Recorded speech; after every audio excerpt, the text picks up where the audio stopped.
Ok, comme vous avez pu le voir avec le titre et la miniature, je me suis incrusté dans un appel de vente d'un infopreneur très connu sur un marché Make Money B2C. Alors, je vais faire taire son nom parce que je veux éviter d'avoir des problèmes et c'est pas le but qu'on s'intéresse à cette personne-là. Le but, c'est de s'intéresser factuellement à qu'est-ce que dit le closer pour justement que je fasse une review et dire qu'est-ce qui va pas. Donc, on va directement démarrer. L'appel, il a fait 24 minutes. Vous allez voir qu'il y a certaines parties que je vais skip. Je vous expliquerai pourquoi. On va directement démarrer. Qu'est-ce qui t'a poussé à réserver un appel aujourd'hui? Euh, donc vraiment, contexte classique de début d'appel, le closer il demande ok qu'est-ce qui fait que tu as réservé cet appel. Avant il y a eu une petite phase de connexion, j'ai commencé à record à partir de là. Bah en vrai ça fait quelques mois là que je suis en vrai, D'accord. à travers ses vidéos, son contenu etc. Ok. Enfin, en ce moment je suis en train de voir pour lancer un nouveau business parce que j'ai fait un petit peu de montage vidéo et je me rends compte que je suis vite bridé par le fait d'échanger mon temps contre de l'argent etc. Donc je suis en train de Ok. me réorienter vers un. C'est un petit détail, mais évitez de couper le prospect quand il parle. Parce que il y aura certains qui auront du mal à se dévoiler. Donc le fait de faire OK, ouais, c'est pas ouf. Le mieux c'est que bah, déjà vous activiez votre caméra, que vous soyez juste avec un non-verbal de compréhension, de j'acquiesce ce que tu dis. Hmm, ouais, je comprends. Business, donc là j'essaye d'un petit peu de voir, notamment bah, via l'opportunité dont il parle quoi, dans ces vidéos. Génial. Donc t'as déjà une activité en ligne aujourd'hui? Dans le cadre du montage vidéo? J'en avais, mais du coup je l'ai arrêté là. Hmm. Ok. Et donc t'es arrivé à vendre des prestats de montage vidéo que tu réalisais par toi-même du coup. Ouais, c'est ça. Ok. Donc là ce que t'exprimes c'est que le schéma où c'est toi qui du coup en train de réaliser la prestation, tu ressentais une certaine limite où du coup t'étais réellement obligé d'échanger ton temps contre certaines prestats, et c'est pour ça que t'es intéressé par ce modèle de... Il reformule ce que dit le prospect. Rien de fou jusque-là à dire. Vous allez voir, ça va entrer progressivement vers des choses plus intéressantes. Je vais dire des objections. Et c'est là où j'aurai énormément de choses à dire. plusieurs mois. Tu l'as découvert à l'occasion d'une vidéo YouTube directement, ou tu l'as découvert sur d'autres réseaux sociaux? Ouais, c'était avec une vidéo YouTube. Ok. Alors, je t'explique un petit peu comment se déroule ce genre d'appel. En général, c'est une discussion, donc ça, on a déjà démarré. L'objectif dans ce premier point de contact, donc dans ces premiers calls, c'est simplement comprendre au fil de la discussion ce qui toi t'a poussé à réserver un appel, donc dans quel cadre ça s'inscrit, pour ensuite qu'on puisse établir si c'est pertinent ou pas de t'orienter vers un accompagnement. On cherchera à comprendre qu'est-ce que toi tu as perçu de tout ça, hein. On va essayer de voir si ça correspond à ce qu'il en est réellement. Également parler un petit peu de ce que tu fais déjà, comprendre dans quel cadre ça s'inscrit, donc si t'es salarié, si t'es étudiant, voilà, dans quel cadre l'accompagnement pourrait s'inscrire sur les prochaines semaines, prochains mois. La phase de cadrage, il aurait pu s'arrêter juste avant de dire oui, on va voir dans quel cadre est-ce que ça s'inscrit, etc. La phase de cadrage, 15-20 secondes, ça suffit largement.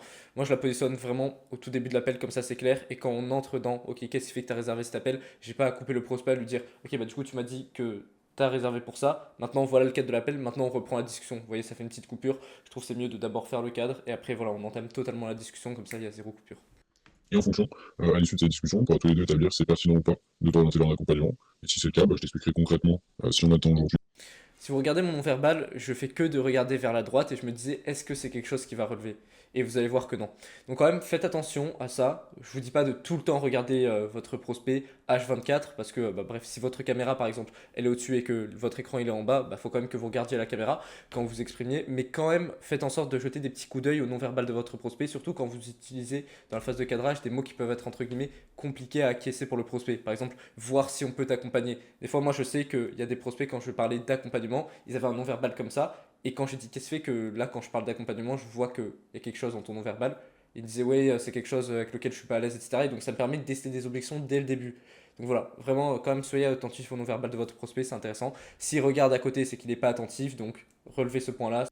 Comment ça fonctionne et comment ça peut se matérialiser. Si c'est pas le cas, on reprendra un deuxième appel pour parler d'accompagnement. Et après, ce sera à toi de prendre une décision. Est-ce que tu as l'aide avec tout ça? Ouais, ouais. Top. Je te laisse me dire un petit peu plus sur toi, juste pour que je comprenne ce que tu fais aujourd'hui et dans quel cadre s'inscrit ce projet secondaire ou principal. Mhm. Actuellement, du coup, je suis encore au lycée. Là, je suis en terminale, donc. Et bah, j'ai déjà fait un petit peu d'argent en ligne, quelques centaines d'euros par mois. Je suis jamais monté à plus de 400-500 € par mois. Ok. J'ai envie d'aller enfin, d'aller chercher un autre business model qui me permettrait, du coup, comme je t'ai dit tout à l'heure, d'avoir plus de revenus et moins de échanger mon temps contre de l'argent. Ok. Sur ce projet, t'es le seul décisionnaire? Ou j'imagine que t'es encore mineur du coup, vu que tu es au lycée? Non, non, là, je suis majeur. Ok. Oui, je suis le seul. Enfin, quand tu dis décisionnaire, tu veux dire quoi par là? Dans le sens où, est-ce que tu es soutenu sur ce projet? Est-ce que tes parents sont au courant que tu souhaites te lancer comme ça? Parce que là, il s'agit d'une vraie entreprise, hein, tu crées une entreprise, derrière, tu vas avoir des vrais clients qui, eux, ont des entreprises également, tu vois, c'est vraiment une vraie activité. Euh, En général, voilà, quand on est aussi jeune que toi, c'est excellent de démarrer aussitôt, hein, j'ai aussi démarré à 18 ans, c'est bien d'être entouré, c'est encore mieux si tu peux être soutenu. Donc, comment sont positionnés tes parents par rapport à tout ça? En soi, j'ai jamais vraiment demandé leur avis. Enfin, je fais ça de mon côté, mais ils ont jamais vraiment intervenu. Il n'y a pas de problème à ce niveau-là, quoi. Ok, donc c'est des projets qui Là, ce qu'il fait, c'est une question basique d'un script en soi, mais c'est bien de s'assurer. Est-ce que tu es bien le seul décisionnaire? J'allais dire, surtout quand vous avez des personnes jeunes, mais en vrai, n'importe quel type de personne, ça permet d'avoir un maximum de clarté. Comme ça vous évite à la fin d'avoir des objections. Ah, je vais en parler à ma femme, je veux faire ci, je veux faire là. Et si il y a besoin d'un autre décisionnaire pour le coup, bah, vous ramenez la personne directement sur le rendez-vous ou soit sur un second rendez-vous si votre premier appel, c'est uniquement un appel d'audit. qu'ils acceptent bien de parler de tes études, ça pose pas de problème que tu puisses bosser sur autre chose à côté, quoi. Non, pas de problème. Génial. Donc c'est bien d'être dans un cadre comme celui-ci. Alors, moi, j'ai pas beaucoup plus de questions à poser sur le pourquoi. J'ai l'impression que c'est assez clair et tu sais ce que tu veux. J'aimerais qu'on parle un petit peu donc, ce que toi, tu en as compris jusqu'à présent, si tu as encore des zones d'ombre sur lesquelles je pourrais apporter un peu de lumière, voilà, qu'on puisse échanger. Là, pour le coup, il dit j'ai bien compris la motivation, etc. Non. Surtout quand vous faites du B2C, le fait de creuser les douleurs, c'est très très important. Au lieu de parler du modèle en soi, du business qu'on va lancer, de la solution de je sais pas quoi, creuser en profondeur les douleurs de votre prospect, ça vous permet vraiment. Enfin, l'éventail de ce que ça va vous permettre de savoir, c'est énorme. Déjà, est-ce qu'en termes d'énergie, ça match vis-à-vis de l'accompagnement? Surtout, ça va vous permettre de comprendre au mieux possible la personne pour pouvoir l'orienter vers le meilleur choix. Et aussi, dans la prise de décision, ça va lui faciliter si vous connaissez ses douleurs. Si vous connaissez ses douleurs, vous pouvez vous pouvez l'aider à passer au travers de ses peurs, vous voyez. Donc vraiment très important de vous intéresser en détail à la situation de la personne et pas parler du truc que vous vendez, du business model ou de je sais pas quoi. Dessus, c'est sûr que ce que tu as perçu correspond à ce qu'il en est réellement.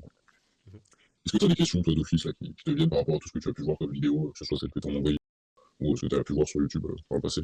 Non, j'ai pas spécialement de questions, juste tu vois, je me fais un avis un petit peu sur ce sur quoi je pourrais me lancer. Et là, j'aimerais bien avoir du coup une idée claire de ce que vous pouvez proposer à ce niveau-là en termes d'offres et tout. Ok, très clair. Alors, pour donner un peu le contexte, ça existe depuis à peu près 1 an et demi.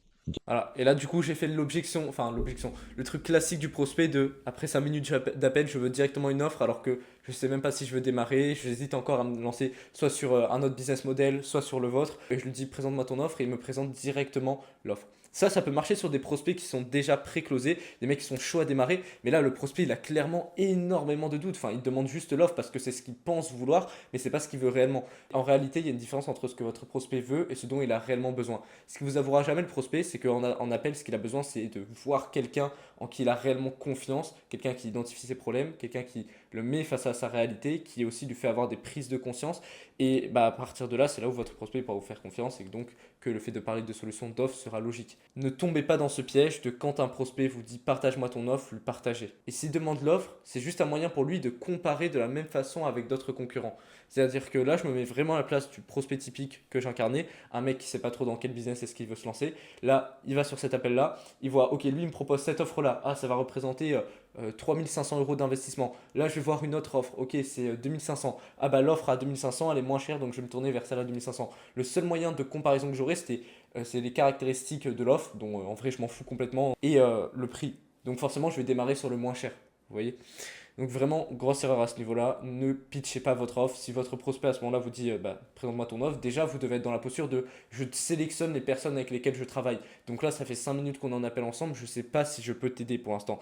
Écoute, avec grand plaisir de pouvoir parler de tout ça en détail par la suite. Simplement, là pour l'instant, j'ai rien à proposer étant donné que je ne connais pas ta situation. Tu vois, ça fait 5 minutes qu'on échange ensemble. Nous, on sélectionne les personnes qu'on prend. Donc l'objectif, c'est déjà de faire connaissance avec cet appel, qu'on puisse voir si ça peut matcher, je puisse répondre à toutes tes questions, etc. Et c'est uniquement si je vois moi que c'est pertinent pour ton côté comme pour notre côté de t'accompagner que là on verra pour une offre. Est-ce que tu comprends? Voilà, donc vraiment faites attention à ça. Donc c'est un support pédagogique. Là, je te décris assez à la base, hein. Puis après, l'accompagnement, pour donner un peu de contexte, c'est un accompagnement qui est en fait un surcoût. Donc pour revenir sur c'est quelque chose qu'on a lancé il y a 1 an et demi, c'est un support pédagogique avec un accès à une communauté, donc sur Discord avec un certain nombre de membres, tu peux créer en fait, des canaux locaux. Le pitch, si vous voulez voir, il démarre à 5 minutes, on va voir quand est-ce qu'il va se finir. Dites-vous quand même, ça fait 10 minutes qu'il en appelle avec le prospect, il a passé la moitié du temps à parler de son produit alors que le prospect il a même pas dit je veux démarrer ou je... Enfin, il pense vouloir une offre comme je vous ai expliqué, mais c'est pas ce qu'il veut réellement. Même un pitch à la fin d'un appel, ça sert à rien que ça dure autant de temps. Genre, plus c'est bref, mieux c'est. Plus après le prospect va pouvoir poser ses propres questions pour avoir plus de détails et plus après il pourra démarrer dans les meilleures conditions. Mais ça fait clairement pas sens de parler de ça, enfin, à 5 minutes d'appel, enfin, comme je vous l'ai expliqué juste avant. Là, le prospect, jamais il démarre, c'est son seul outil de comparaison. Il a beau parler de toutes les caractéristiques de son produit, le seul outil de comparaison, ça va être le prix. Ok, il est plus ou moins cher la concurrence, moins cher je prends, plus cher je prends pas. Je mets vraiment à la place du prospect, j'en ai rien à faire de tout ce qu'il me dit pendant 5 minutes, j'en ai littéralement rien à foutre même. 9 minutes de pitch. Je sais pas si vous vous rendez compte à quel point c'est énorme. Genre, il y a eu 14 minutes d'appel et il y a eu 9 minutes de pitch. Et bref, là, vous allez voir toutes les objections. Vraiment, j'incarne le rôle typique d'un prospect. Si vous faites ça en appel, vous allez exactement avoir ce genre de prospect aussi. Est-ce que ça répond à ta question? Oui, oui, ça répond à ma question. Hum, Comme je te l'ai dit, enfin, tu vois, au début de l'échange, là, tu vois, je suis en train de me positionner pour voir vers quel business je pourrais m'orienter. Donc aujourd'hui, là, je suis pas prêt à prendre une décision à ce niveau-là, mais en fait, là, je suis en train de voir. Et puis, je me tournerai vers ce qui me correspond le plus, tu vois. Et voilà, là il a déjà pitché son offre, prospect, objection basique, je suis pas prêt à prendre la décision maintenant, là je suis juste dans une phase de m'orienter, c'est ce que je lui ai bien expliqué au début de l'appel, aujourd'hui j'ai juste envie de voir quel business model est-ce que je peux faire, et lui au lieu de chercher à me comprendre et à m'orienter, déjà à me closer sur le fait que son business model bah, c'est le plus apte pour moi, il a directement pitché son offre. Mais moi, je ne sais pas si je veux me diriger vers ne serait-ce que le business model dont vous parlez dans votre accompagnement. Donc, t'imagines que ton accompagnement, pour l'instant, j'en ai rien à faire. J'ai besoin d'être orienté, j'ai besoin d'un guide actuellement. J'ai pas besoin de quelqu'un qui me close. C'est pour ça que vraiment restez humain dans vos closings. Le closing, c'est pas juste je récolte de l'argent, c'est comprendre sincèrement la personne, comprendre ses besoins, ses douleurs, etc., etc. L'orienter vers les meilleures décisions possibles. Et c'est finalement qu'à la fin que vous le faites démarrer sur une offre. Mais durant la majorité de partie de votre appel, oubliez limite que vous êtes dans un appel de vente en fait. La vente limite, elle se fait quand le prospect il oublie que c'est un appel de vente et quand il se rend compte que c'est un échange humain.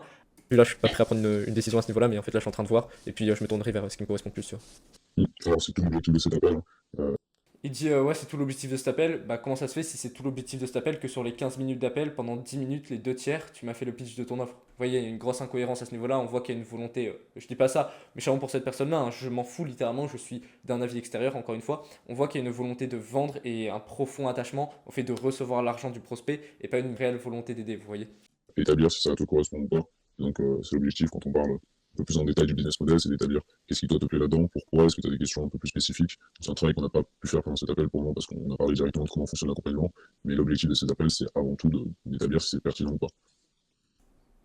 Vous voyez ce qu'il vient de dire? C'est un travail qu'on n'a pas fait encore dans cet appel, mais l'objectif de cet appel initialement c'est de faire ça. Bah si l'objectif de cet appel c'est de faire ça, pourquoi est-ce que tu m'as pas guidé à faire ça dans cet appel? Tu dois avoir le leadership en tant que closer pour faire ce que tu sais qui est le meilleur pour ton prospect. D'où le truc de il te demande ton offre dès le début, tu dois être en capacité de recadrer, de lui expliquer que c'est pas le moment, que là déjà on va comprendre ta situation et qu'on verra ensuite pour, dans le futur pour l'offre si c'est pertinent. Donc là, voilà, il est vraiment tombé dans le panneau, dans le piège basique du prospect qui demande une offre, comme si c'était la manifestation du fait qu'il est intéressé et qu'il veut démarrer, qu'il veuille démarrer, mais c'est absolument pas le cas.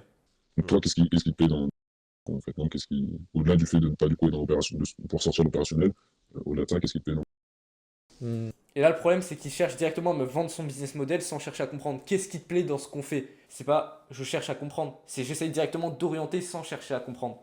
Vous voyez, c'est ça le problème là. Donc c'est comme s'il essayait de comprendre, mais en fait non, parce qu'il oriente vers ce qu'il veut lui. Et il est dans une optique de, ok, je lui vends mon business model, après je vais lui vendre mon offre, et puis c'est bon, il me fait le virement. En fait, j'ai pas forcément des choses qui me plaisent plus ou moins dans un business, c'est le fait d'avoir un business et le fait d'être indépendant à ce niveau-là qui est Ok. Pour moi. et la possibilité aussi de ne pas être bridé du coup par vendre son pain en compte de l'argent. Je suis pas pour ambition d'aller chercher pour l'instant des 50 000 euros par mois, etc. Juste bah, par exemple entre 3 et 5 000 euros par mois dans les 2 à 3 prochains mois, c'est un objectif que je me fixe. Et donc je suis en train de voir quel business pourrait me permettre d'avoir ce revenu-là. Donc en fait, le business, je me rends compte que c'est un business model qui est en soi en essor et qui n'a pas forcément énormément de monde dedans, mais je me dis aussi il y a d'autres opportunités, par exemple aujourd'hui avec TikTok Shop, etc., il y a l'e-commerce qui peut être aussi assez intéressant, donc c'est pour ça qu'à ce niveau-là, je suis encore en train de réfléchir. Est-ce que tu penses que cet accompagnement il peut te permettre d'atteindre cet objectif? Aucun rapport. Je commençais à me dévoiler un petit peu plus, donc il y avait énormément de choses à aller gratter. Ok, donc viens, on compare les deux éléments. Qu'est-ce qui te correspond, qu'est-ce qui te plaît là-dedans? Qu'est-ce qui te plaît plus ou moins dans cet autre business model là auquel tu penses? Mais là, aucun rapport. Est-ce que tu penses que cet accompagnement, parce que je reste focus sur ma vente, il va te permettre d'atteindre ton objectif?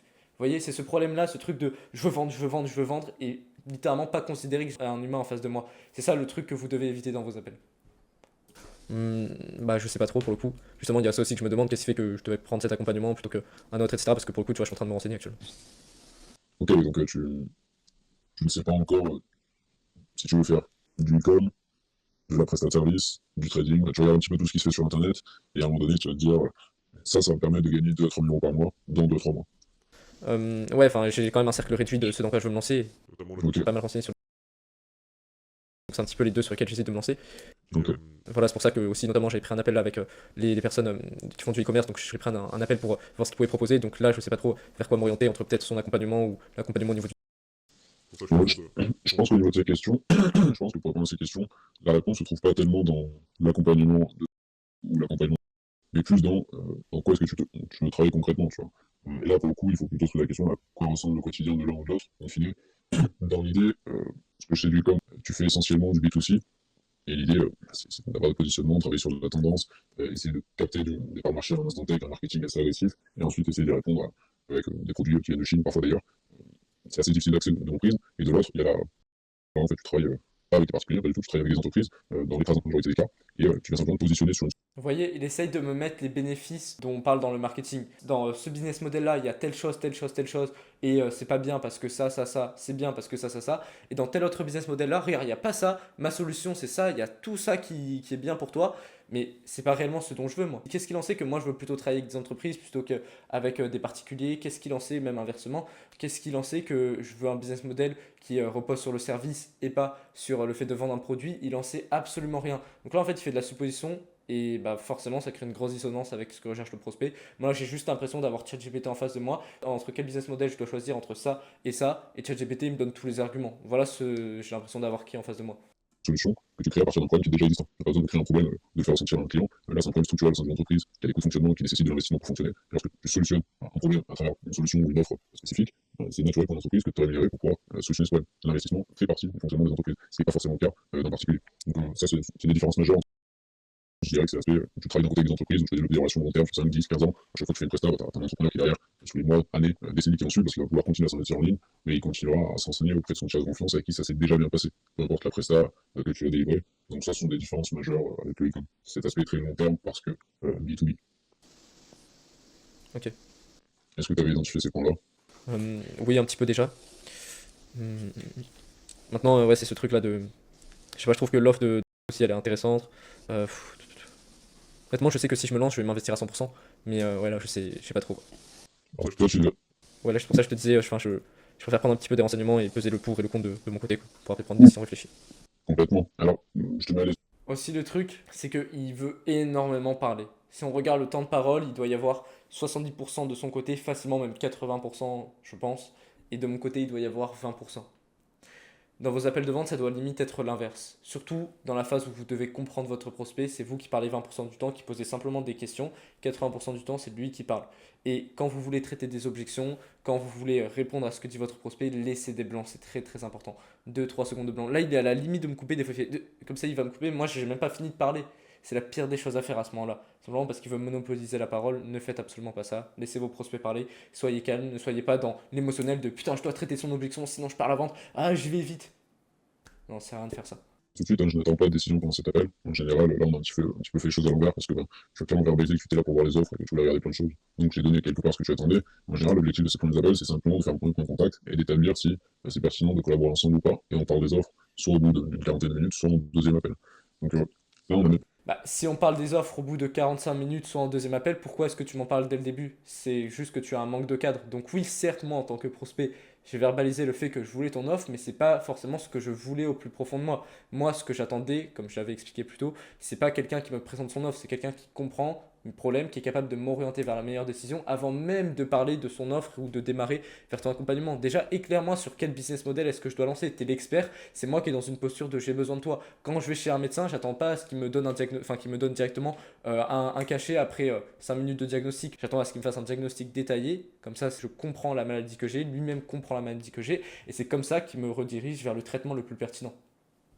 eu cette discussion dans laquelle tu t'intéresses davantage au quotidien qui est induit par pas simplement une promesse qui est derrière. Là, pour le moment, on a parlé uniquement d'accompagnement et des résultats auxquels tu peux prétendre si tu t'investis. On n'a pas parlé réellement de comment ça fonctionne et du business model. Oui, c'est vrai. Euh, je pense que ça va pas se faire en 1 heure ou en 30 minutes. Je pense que maintenant que j'ai une vision claire des offres qu'il y a, etc., je pense que c'est aussi à moi de trouver qu'est-ce qui correspond le plus à ma vision, etc. Tu vois, je pense que je dois aussi m'introspecter à ce niveau-là. Ouais, complètement. Après, c'est Ouais, complètement. Bah oui, mais ton rôle en tant qu'expert, c'était aussi de m'aider à faire ça. Le prospect, quand il a besoin de s'introspecter, non, il a besoin de quelqu'un pour l'aider à faire ça, parce qu'il a besoin d'un expert en face de lui. Et là, t'as clairement pas incarné cette posture-là dans l'appel en tant que closer, donc impossible de closer.